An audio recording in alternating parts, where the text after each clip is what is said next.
At the beginning of the story, we see a handsome boy named Colin who always has to keep his face hidden. If any girl sees him, she becomes infatuated with him. Colin does not like this at all. He spent most of his time at home.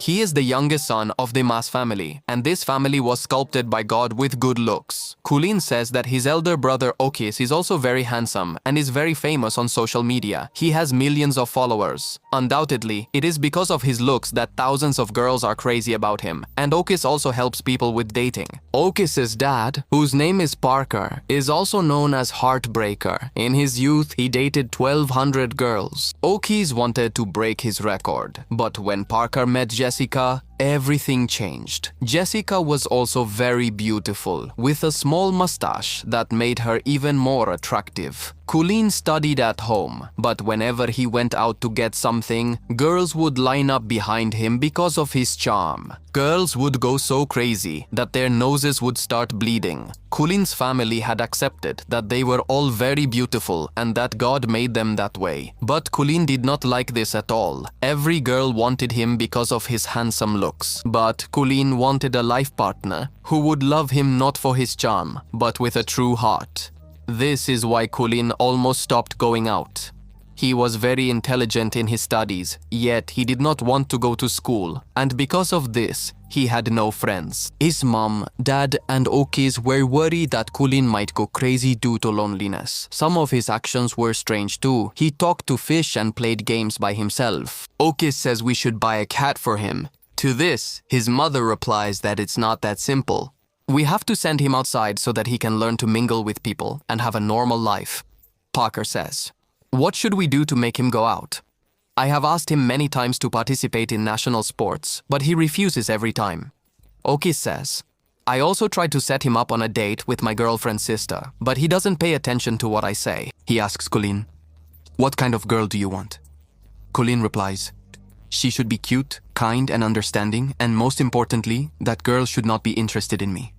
Okis got worried. How could he set him up on a date with a girl who doesn't even like him? It was not possible to get Colin out of the house in any way. Then Jessica decides, we will stage a play. We will show that we cannot afford his homeschooling expenses and are going through financial problems. At night, when Colin comes out to drink water, Okis tells his parents to act according to the plan. Mother and dad start pretending that their financial condition is bad. According to their script, they were saying worriedly, we don't have enough money now to afford Colin's homeschooling. The cost of his last semester at school is very high, for which we will have to sell our things, and now we will have to manage with just fried eggs and lentils with bread for breakfast. Hearing all this, Colin starts crying. Okis feels reassured that their plan has succeeded. The next day, Colin comes to his parents crying and says, friend, please forgive me. You had to endure a lot because of me. But now, you don't need to sell things because of me. I will go to school for the final semester. He becomes very happy hearing this. But Colin says, I will only go to a boys' school, where there are only boys, so that I don't have any problems with girls. Jessica and the whole family agree to his condition, because at least now, Colin will be able to go out and make friends. The day had come for Colin to go to school. OK goes to drop him off at school on a bike. OK says, take off the helmet, but Colin refuses because he had planned to wear the helmet all day at school so that no one could see his face and no one would be troubled by his charm. But when he enters Redson High School, the opposite of his plan happens. Because of wearing the helmet, all the kids start staring at him. Colin sits on the last bench so that there is no problem. When the teacher comes to teach in the class, she is surprised to see a boy wearing a helmet. She asks him his name. Colin tells her about himself, but because of the helmet, the teacher couldn't hear anything. The teacher tells him to take off the helmet. Colin refuses. The teacher angrily says, this is not a racing ground. This is a school. You cannot wear a helmet here. As soon as Colin slowly takes off his helmet, an ambulance scene is shown after some time. The teacher went crazy seeing Colin's face. She was just smiling. That's why he's quickly sent to the hospital. The principal was worried. He asks, how did all this happen? The students say that the new boy is very handsome, and the teacher couldn't handle his charming looks. Colleen was also hiding there, listening to all this. He starts to escape from there, but then a boy trips him with his foot. His name was CD, who ran the bully group in this school. He would trouble every new kid who came to the school. Sio and his two companions take Colleen to the school storeroom. When Colleen regains consciousness, he is surprised to see them. There were 3 people in that bully group. They described themselves as a superhero team. Their team's name was 3 Talk, and the leader of this group was CD, and the other members were Arno and Dicky. CD says, "Do you know why we caught you?" Colleen replies, "No." CD sees we need to send a message to a girl. Her name is Amanda, who is the model girl of BBM school. Every year, there is a prom at their school for which we send invitations, but they never give us permission. This is why we haven't been able to graduate for 3 years. CD wanted to go to the prom at any cost. Now he wants Colleen to take their prom proposal to Amanda so that she gives them permission to attend the prom. Because Amanda only accepts school proposals from handsome boys. The prom is actually a dance party held at the end of the year. There was another boy present there. His name was Kibo. He was quite kind-hearted and a good person, but CD used to bully him too. To complete this assignment, CD tells Kibo to help the elite and threatens, "If I make your condition like this helmet." Saying this, he damages Colleen's helmet. Colleen decides that he will complain about CD to the principal. Kibo tries to stop him, but Colleen doesn't listen. Both reach the principal's office. Colleen complains about CD and tells the whole story.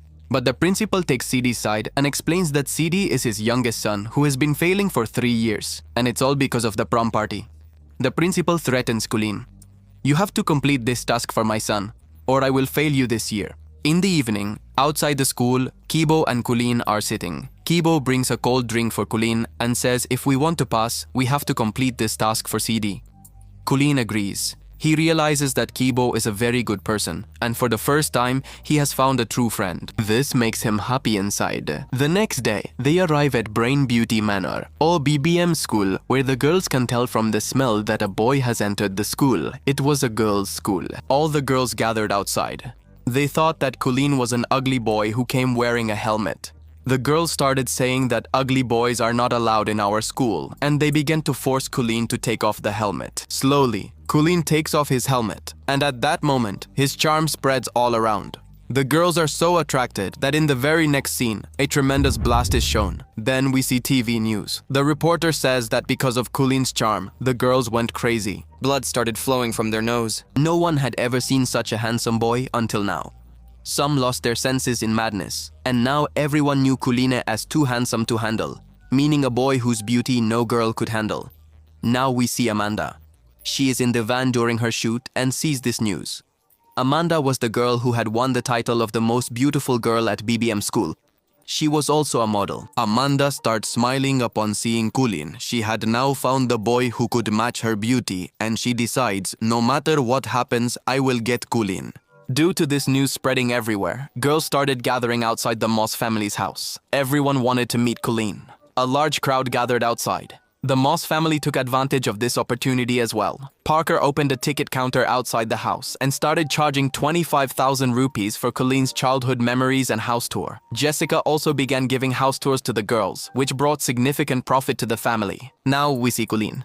He is avoiding everyone and heading towards the house. Then he sees on the news that his family has taken advantage of him.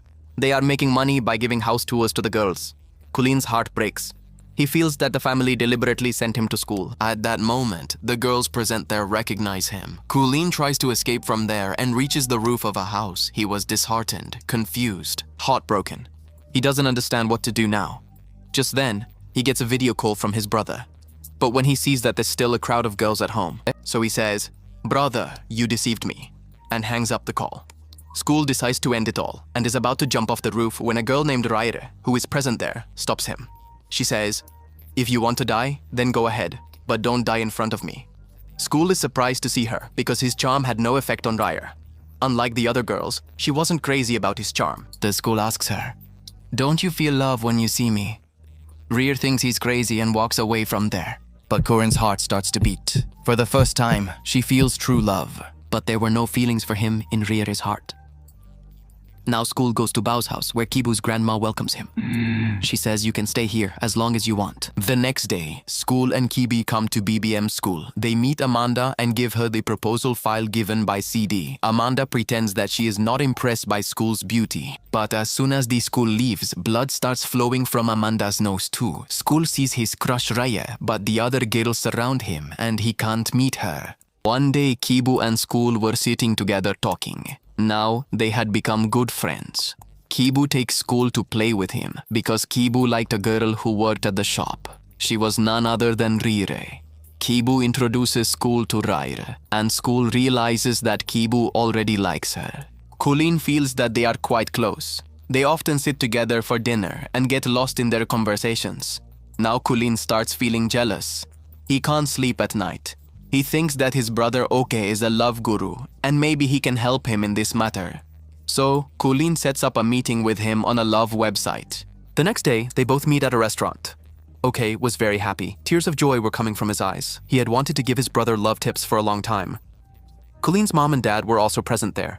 Colleen forgives them because if they hadn't sent him to school, he would never have met Rira. The next day, when they are shopping for groceries at the mall, OK starts making him note down points on how to impress girls along with work. Colleen realizes that if he can distance Kibu from Rira, he might be able to make Rira his own. One day, Amanda comes to their school. All the boys go crazy seeing her, but she invites Colleen to her birthday party and also gives him an iPhone as a gift. When Rire, Kibu and Colleen reach a club, Colleen tries to bond with Rire, but Rire is not paying attention to him. She is only spending time with Kibu and singing songs. Seeing this, jealousy arises in Corinne's heart. When Kibu is not there, Colleen asks her, "Do you like Kibu?" Rire denies it. But when Colleen tells her that Kibu loves Amanda, Rire's face falls. It was clear that she secretly liked Kibu. Corinne becomes very sad. Now he makes a plan. He goes home, calls Amanda, and asks her for help. Amanda agrees to do his work. The next day, a scene of Amanda's party is shown. Many people are there. Corinne also arrives there with Kibu. According to Amanda, she acts as if she loves Kibu. She takes him with her alone. Rire had also arrived at the party. She sees Kibu and Amanda kissing each other. Seeing this, Rire's heart shatters. She runs outside. Colleen also goes after her. Rire says, "I thought Kibu was different from everyone else. He doesn't look at girls because of their beauty. But all boys are the same." Colleen takes advantage of this opportunity. He says, "I am not like that," and then confesses his love to her. But Rere replies, "I have never considered you as anything more than a friend." Saying this, she leaves from there. Colleen's heart also breaks. He had betrayed his friend, but still did not get his love. On the other hand, CD was also present at the party with his companions. He sees Amanda and Kibu kissing. CD doesn't like this at all because he himself likes Amanda. He catches Kibu in the parking lot and starts beating him. Colleen was watching all this but didn't have the courage to do anything. Colleen brings Kibu home where grandma applies ointment to his wounds. Kibu gives Colleen the card from his collection that Colleen has wanted since childhood. Colleen realizes that Kibu considers him his best friend and feels very sad that he wronged his friend. He tells him the whole truth. Kibu angrily says, "If you had told me earlier that you like Rere, I would never have stopped you from getting close to her. But it was my mistake that I considered you my best friend. After today, never show me your face again." And he tells Colleen to leave the house. Now Colleen had lost his friend too. After many days, Colleen returns home. Brother, mom, and dad are very happy to see him. But Colleen doesn't talk to them and goes straight to his room. Colleen now goes to school, but he doesn't have the courage to meet Kibu. Now hatred had developed between the two of them. They often looked at each other but did not speak. Kibu was quite upset with him. Colleen started to seem lost. Seeing his loneliness, his parents were very worried. His mother comes into his room and says, "Your fish is still alive and we were never bankrupt. We just put on an act." Colleen asks in surprise, "Why did you do that?" "Mandi didi be fempai hai day." Mother explains, "Every parent wants their children to be happy, to make good friends with whom they can share their hearts." Colleen starts remembering the moments spent with Kibu. He realizes that Kibu was with him every moment, whether it was good or bad times. Colleen becomes quite emotional. Mother says, "If you are already happy with the family, then we won't force you to go out now." Colleen hugs her. The next day, Colleen goes to Rere to correct his mistake. He tells her the whole truth because Rere and Kibo hadn't met since that day. Colleen goes to Kibo's house, but Kibo doesn't want to talk to him. Colleen says, "Why are you punishing Rere for my mistake? She loves you." Kibo says, "I love her too, but I can never tell her this because I am very afraid." Colleen asks, "How do you really feel about her?" Kibo starts describing Rere's qualities and says, "She is the most unique girl in the world, and I love her very much. Her laughter is the most unique." Just then, Colleen shows him his phone. During the video call, Rere hears all this, and then Kibo and Rere get back into a relationship. Colleen and Kibo also become good friends again. A few days later, the high school dance party, that is prom, takes place.